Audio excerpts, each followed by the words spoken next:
Friends, welcome back to my channel simplified nursing academy. तो आज हमारा टॉपिक है वुंड हीलिंग। वुंड हीलिंग हमारे एमपीएमएससी यूनिवर्सिटी एग्जाम के पीपीजी सब्जेक्ट में पैथोलॉजी में कई बार पूछा गया है। तो चलो स्टार्ट करते हैं। Wound healing is a pathological process by which the body repairs damage tissue following injury. It involves a series of proliferation, tissue regeneration and remoulding. मतलब ये कि जो वुंड हीलिंग है वो एक पैथोलॉजिकल प्रोसेस है जिसमें क्या हो रहा है, जो बॉडी है वो रिपेयर कर रही है डैमेज टिश्यू को। अगर वो इंजुरी के वजह से जो हुई है, जो इंजुरी के वजह से जो हमारी टिश्यू में क्या हो गए हैं, डैमेज हो गए हैं, उनको रिपेयर करने की प्रोसेस को ही वुंड हीलिंग कहते हैं। और इसमें बहुत सारे सीरीज इन्वॉल्व होते हैं, जैसे प्रोलिफरेशन, टिश्यू रीजनरेशन, रीमोल्डिंग, ऐसे बहुत सारे फेसेस इंक्लूड होते हैं वुंड हीलिंग में। तो हम वो सारे फेस को देखेंगे एक के बाद एक। फेजेस ऑफ वुंड हीलिंग, तो यहाँ पे कुछ फेजेस होते हैं वुंड हीलिंग की प्रोसेस में। सबसे पहला फेज है हीमोस्टेटिस, इमीडिएट फेज। जब भी हमको इंजरी आती है, कट लग जाता है, तो क्या होता है, सबसे पहले जो प्रोसेस होता है, जो सबसे पहले फेज होता है वो हीमोस्टेटिस का होता है। इसमें क्या होता है, वैसो कॉन्स्ट्रिक्ट हो जाएंगे। सबसे इमीडिएट जो एक्शन होगा हमारी बॉडी का इंजरी लगने के बाद, सब जो ब्लड है उसके फ्लो को रोकना होगा, ब्लड लॉस प्रिवेंट करने के लिए। तो सबसे पहला क्या होगा, वेसो कंस्ट्रक्शन होगा। वेसो कंस्ट्रक्शन होगा, देन वहां पे प्लेटलेट एग्रेट होंगे, प्लेटलेट वहां पे आके एक्यूमुलेट हो जाएंगे और वहां पे जो फिब्रिन है वो क्लॉट फॉर्मेशन कर देगा। और क्लॉट फॉर्मेशन की वजह से वहां से ब्लड बहना रुक जाएगा और इससे क्या हो रहा है, ब्लड लॉस प्रिवेंट हो रहा है। ये फर्स्ट था। फर्स्ट फेज में क्या हो रहा है, हीमोस्टेटिस, मतलब कि ब्लड का फ्लो रुक जा रहा है, वैसो कंस्ट्रक्शन हो रही है, प्लेटलेट एक्यूमुलेट हो रहा है, देन फिब्रिन क्लॉट फॉर्मेशन कर दे रहा है और वहां पे क्या हो रहा है, ब्लड लॉस प्रिवेंट हो जा रहा है।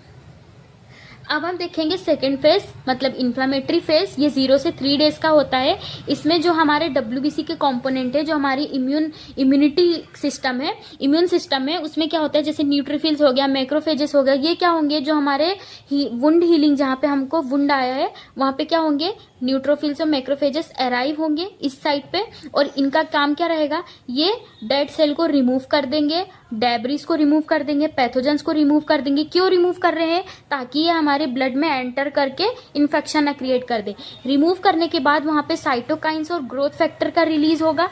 अब साइटोकाइंस, ग्रोथ फैक्टर वहां पे सेल ग्रोथ में हेल्प करेगा। अब हम उसको थर्ड फेज में देखेंगे।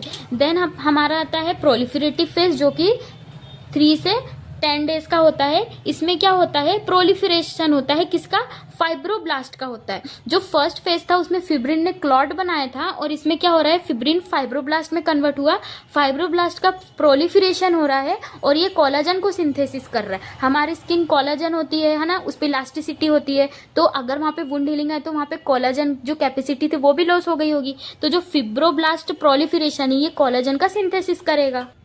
कोलाजन सिंथेसिस के बाद यहाँ पे एंजियोजेनेसिस की प्रोसेस होगी, मतलब फॉर्मेशन ऑफ न्यू कैपिलरी। हमको वुंड आया है, कट लग गया है, तो वहां की कैपिलरीज भी क्या हो गई होगी, डैमेज हो गई होगी। तो क्या होगा, एंजियोजेनेसिस की प्रोसेस होगी, न्यू कैपिलरीज का फॉर्मेशन होगा, देन ग्रेनुलोसा टिश्यू फॉर्मेशन होगा और न्यू एपिडर्मल लेयर बनेगा। क्या क्या हो रहा है, हमारे थर्ड फेज जो प्रोलिफरेशन फेज थे उसमें सब प्रोलिफरेट हो रहा है ना। फिब्रोब्लास्ट प्रोलिफरेट हो रहा था, फिर वो कोलाजन को सिंथेसिस कर रहा है, देन एंजियोजेनेसिस की प्रोसेस हो रही है, न्यू कैपिलरीज बन रहे हैं, ग्रेनुलोसा टिश्यू बन रहा है और वहां पे न्यू एपिडर्मल लेयर बन रही है। देन उसके बाद प्रोलिफरेशन होने के बाद जब ये सब फॉर्म हो जाते हैं तो हमारा लास्ट फेज आता है मैच्योरेशन फेज, जिसको वीक से मंथ भी लग जाते हैं, जिसको हम मैच्योरेशन और रीमोल्डिंग फेज बोलते हैं। इसमें क्या होता है कि type 3 collagen replaced by type 1 collagen, मतलब कि जो कोलाजन सिंथेसिस हो रहा था वो टाइप 3 हो रहा था, उसको कौन रिप्लेस कर देगा, टाइप 1 कोलाजन रिप्लेस कर देगा। और ऐसा याद करना, जो टाइप 3 है वो लो क्वालिटी का है और जो टाइप 1 है वो अच्छी क्वालिटी का है। तो जो टाइप 3 कोलाजन है उसको कौन रिप्लेस कर रहा है, टाइप 1 कोलाजन रिप्लेस कर दे रहा है।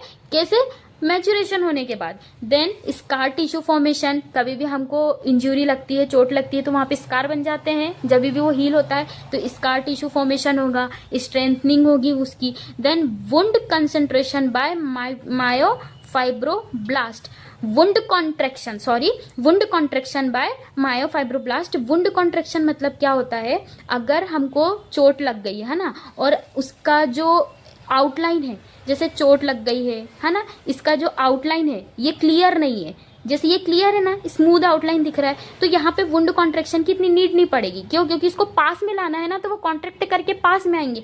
लेकिन वहीं पे अगर ये यहाँ से कट हो गया, यहाँ पे गैप हो गया, यहाँ पे गैप हो गया है, तो वुंड कॉन्ट्रेक्शन होगा, उसको टाइम भी लगेगा हील होने में। देन कॉन्ट्रैक्ट होके पहले तो वो पास आएगा, देन क्या होगा, वो हील होगा। तो ये होती है मैचुरेशन एंड रीमोल्डिंग फेज। कितने फेज होते हैं हमारे वुंड हीलिंग में? सबसे पहला फेज होता था हीमोस्टेटिस, जिसमें हमारा कोगुलेट बनता था, क्लॉटिंग होती थी और जो ब्लड लॉस है उससे प्रिवेंट होता था।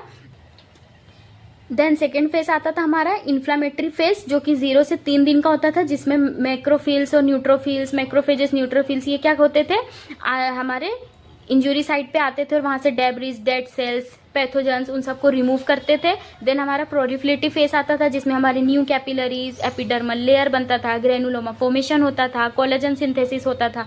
देन मैचुरेशन फेस आता था, जिसमें कोलेजन रिप्लेस करते था, ठीक है, और टिश्यू, स्कार टिश्यू फॉर्मेशन होती थी और वुंड कॉन्ट्रैक्ट होता था मायोफाइब्रोब्लास्ट के हेल्प से, जो कि क्या करता था, वुंड हीलिंग प्रोसेस में कंट्रीब्यूट करता था। तो ये थी हमारी वुंड हीलिंग की प्रोसेस, ठीक है। देखो अब हम फैक्टर्स अफेक्ट ये भी समझ लेते हैं कि जब भी हमारी वुंड हीलिंग की प्रोसेस होती है तो उसमें कौन कौन से फैक्टर्स है जो वुंड हीलिंग की प्रोसेस में अफेक्ट करते हैं, मतलब वुंड हीलिंग की प्रोसेस में डिले करते हैं। तो सबसे फर्स्ट लोकल फैक्टर देखेंगे हम। लोकल फैक्टर में इन्फेक्शन आ गया, अगर वुंड हीलिंग हो गई है, वुंड हो गया है और इन्फेक्शन की वजह से वुंड हुआ है, तो क्या होगा, वुंड हीलिंग में थोड़ा सा डिले होगा। पुअर ब्लड सप्लाई, वहाँ पे ब्लड सप्लाई प्रॉपर नहीं पहुंच रहा है, क्योंकि अभी हमने देखा था कि ब्लड सप्लाई की वजह से वहाँ पे प्लेटलेट पहुंच रही थी, ब्लड क्लॉट हो रहा था, देन ब्लड लॉस प्रिवेंट हो रहा था और बाकी की प्रोसेस हो रही थी, बाकी के फेस हो रहे थे। देन फॉरेन बॉडीज अगर बॉडी में एंटर कर गई है, बहुत ज़्यादा एक्सेसिव मूवमेंट हो रहा है, फिर इंजुरी के टाइप और सीवियरिटी पे भी डिपेंड करता है कि वुंड हीलिंग प्रोसेस में कितना डिले होगा। देन एक सिस्टमेटिक फैक्टर होता है जिसपे एज डिपेंड करता है, न्यूट्रिशन स्टेटस डिपेंड करता है, अगर माल न्यूट्रिशन है तो भी वुंड हीलिंग की प्रोसेस डिले होगा। डायबिटीज मेलाइटस, जिसमें डायबिटिक फुट भी बोला जाता है, अगर बोलते हैं ना डायबिटीज मेलाइटस के पेशेंट को अगर चोट लग जाती है तो उनको जल्दी ठीक नहीं होता। देन एनीमिया का पेशेंट है, इम्यूनोसप्रेसिव है, मेडिकेशंस हो गया, ये सब क्या करते हैं, ये भी कॉन्ट्रीब्यूट करते हैं और वुंड हीलिंग की प्रोसेस में डिले करते हैं। तो ये थे ऐसे फैक्टर जो कि वुंड हीलिंग की प्रोसेस को क्या कर रहे हैं, डिले कर रहे हैं। वीडियो पसंद आई हो तो वीडियो को लाइक करके मेरे चैनल सिंप्लीफाइड नर्सिंग को सब्सक्राइब कर देना, और आगे आप किस टॉपिक पे एक्सप्लेनेशन चाहते हो प्लीज़ कमेंट बिलो। तब तक के लिए बाय बाय।